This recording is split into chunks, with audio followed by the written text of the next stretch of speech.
شروع اللہ کا نام لے کر جو بڑا مہربان نہایت رحم والا ہے۔ السلام علیکم دوستو، امید کرتا ہوں آپ سب خیریت سے ہوں گے۔ رسول اللہ صلی اللہ علیہ وسلم کے جلیل القدر صحابی حضرت عمار کے والد حضرت یاسر رضی اللہ تعالیٰ عنہ کا تعلق دراصل ملک یمن سے تھا۔ ایک بار وہ کسی کام کے سلسلے میں یمن سے مکہ آئے تھے اور پھر مستقل وہیں رہائش اختیار کر لی تھی، اور پھر رفتہ رفتہ شہر مکہ کے مقامی باشندوں کے ساتھ ان کے تعلقات مستحکم ہوتے گئے، حتیٰ کہ آخر سرداران قریش میں سے کسی نے اپنی کنیز سمیہ کے ساتھ ان کی شادی کرا دی۔ کچھ عرصہ بعد اللہ نے ان دونوں میاں بیوی کو ایک بیٹا عطا فرمایا، جس کا نام انہوں نے عمار رکھا۔ مکہ کی گلی کوچوں میں کھیلتے کودتے عمار نے اپنا بچپن گزارا، اور پھر جب جوانی کے مرحلے میں قدم رکھا تو انہی دنوں میں شہر مکہ آفتاب نبوت کی کرنوں سے جگمگانے لگا تھا۔ تو بالکل ابتدائی دنوں میں ہی ان تین افراد پر مشتمل یہ مختصر سا گھرانہ دعوت حق پر لبیک کہتے ہوئے مسلمان ہو گیا۔ دین اسلام کی ابتدائی دنوں میں مسلمانوں کو جن مصائب و آلام سے گزرنا پڑتا تھا، وہی صورتحال ان تینوں کے ساتھ بھی پیش آئی۔ آزمائشوں اور پریشانیوں کے لاتعداد سلسلے ان کے سامنے بھی آ کھڑے ہوئے۔ ہر روز جب سورج بلند ہو جاتا اور دھوپ خوب چمکنے لگتی، اوپر سے سورج آگ برساتا اور نیچے سے دہکتی ہوئی زمین شعلے اگلتی، ایسے میں مشرکین مکہ ان تینوں کو کسی کھلے میدان میں لے جاتے، تب بڑے بڑے سرداران قریش، نیز شہر کے آوارہ اور اوباش قسم کے نوجوان بھی سب جمع ہو جاتے، اور ہر کوئی خوب جی بھر کر انہیں زد و کوب کرتا،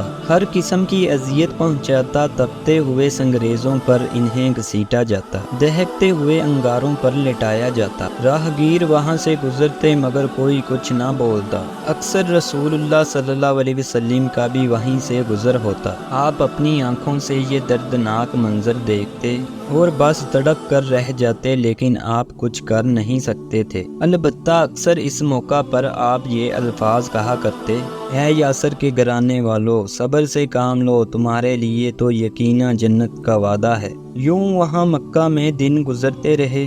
مشرکین مکہ کی طرف سے ایذا رسائیوں کے سلسلے بھی بدستور چلتے رہے، حتیٰ کہ ایک روز جب ہر کوئی ان مظلوموں اور بے کسوں پر خوب زور و شور کے ساتھ طاقت آزما رہا تھا، اور ہر کوئی خوب بڑھ چڑھ کر مار پیٹ میں مشغول تھا، اسی دوران ابو جہل کا وہاں سے گزر ہوا۔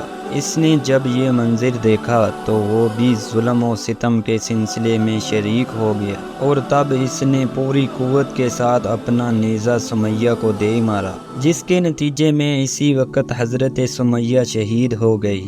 اور یوں حضرت عمار کی والدہ حضرت سمیہ تاریخ اسلام میں پہلی شہید تھیں۔ اور پھر انہی دنوں میں ایسی ہی تکلیف دہ حالات میں ایک روز حضرت یاسر رضی اللہ تعالیٰ عنہ بھی اس دنیا سے منہ موڑ گئے، اور تب باقی رہ گئے تنہا عمار۔ ایسے میں مشرکین مکہ کی طرف سے وحشیانہ مظالم کا سلسلہ مزید شدت اختیار کر گیا۔ ان دنوں انہیں اس قدر تکلیفیں پہنچائی گئیں کہ آخری عمر اور وفات تک ان تکلیفوں کے آثار، ان زخموں کے نشان ان کے جسم پر جا بجا نمایاں نظر آتے تھے۔ ایک روز وحشیانہ مظالم کا سلسلہ جاری تھا کہ مشرکین مکہ پہلے تو عمار بن یاسر رضی اللہ تعالیٰ عنہ کو تپتی ہوئی ریت پر گھسیٹتے رہے، پھر جلاد صفت لوگ ان کے جسم کے مختلف حصوں کو دہکتے ہوئے انگاروں سے داغتے رہے، اور پھر پانی میں ڈبکیاں لگانے کا سلسلہ شروع ہو گیا۔ بار بار دیر تک عمار کا چہرہ پانی میں ڈبائے رکھتے تاکہ سانس بند ہو جائے، اور اصرار کرتے کہ کلمہ کفر کہو، دین اسلام کی حقانیت کا، نیز محمد صلی اللہ علیہ وسلم کی نبوت کا انکار کرو۔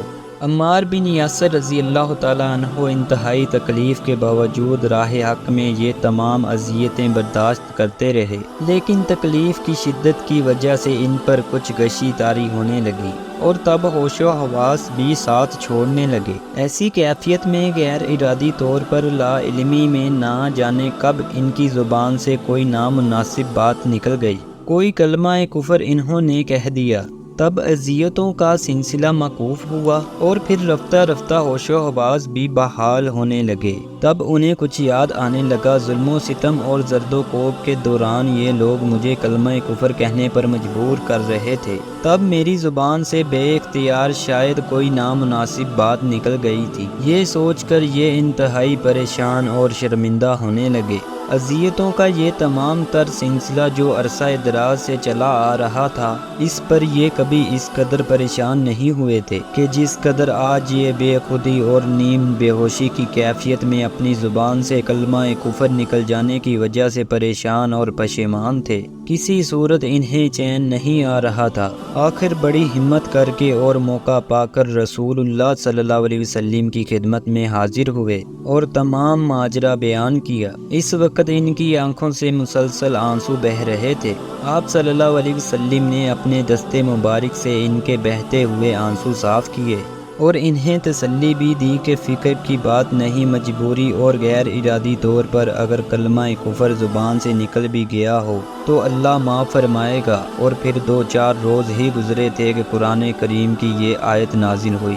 ترجمہ: جو شخص اپنے ایمان کے بعد اللہ سے کفر کرے سوائے اس کے کہ جس پر جبر کیا گیا ہو، جبکہ اس کا دل ایمان پر پر اقرار ہو، مگر جو لوگ کھلے دل سے کفر کریں تو ان پر اللہ کا غضب ہے اور انہی کے لیے بہت بڑا عذاب ہے۔ یعنی اس آیت میں اللہ سبحانہ و تعالیٰ کی طرف سے یہ خوشخبری سنا دی گئی کہ جس کسی کو کفر پر مجبور کیا گیا ہو اور اس نے محض اپنی جان بچانے کے لیے کوئی کلمہ کفر اپنی زبان سے کہہ دیا ہو، جبکہ اس کا دل پوری طرح ایمان پر مطمئن اور پر اقرار ہو، تو ایسا کرنے کی وجہ سے وہ کفر نہیں ہو جائے گا۔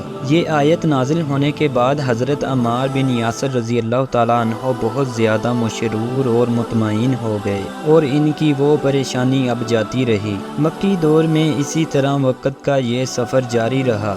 آخر نبوت کے 13ویں سال جب ہجرت مدینہ کا حکم نازل ہوا، تب رسول اللہ صلی اللہ علیہ وسلم اور دیگر اہل ایمان کی طرح حضرت عمار بن یاسر رضی اللہ تعالیٰ عنہ نے بھی مکہ شہر کو الوداع کہا اور مدینہ منورہ پہنچے، جہاں ایک نئی اور بدلی ہوئی زندگی کا آغاز ہوا۔ اور پھر جب ہجرت کے بعد محض اگلے سال یعنی سن 2 ہجری سے ہی مشرکین مکہ کی طرف سے مسلمانوں کے خلاف جس کے نتیجے کے طور پر غزوات کی نوبت آئی، تب ہمیشہ ہر غزوے کے موقع پر حضرت عمار بن یاسر رضی اللہ تعالیٰ عنہ پیش رہے اور شجاعت اور بہادری کے خوب جوہر دکھاتے رہے۔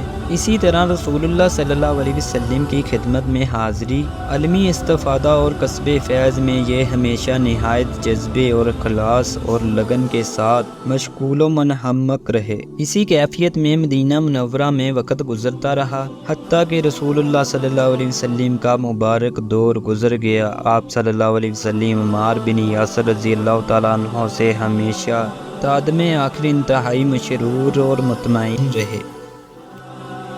تو دوستو، آج کی ہماری ویڈیو آپ کو کیسی لگی؟ ویڈیو پسند آنے کی صورت میں ویڈیو کو لائک کریں اور اپنے دوستوں کے ساتھ شیئر کریں، اور ہماری نئی اور ہر آنے والی ویڈیوز دیکھنے کے لیے ہمارے چینل کو سبسکرائب کریں اور بیل کے آئیکن کو دبانا مت بھولیں۔ جزاک اللہ خیرہ۔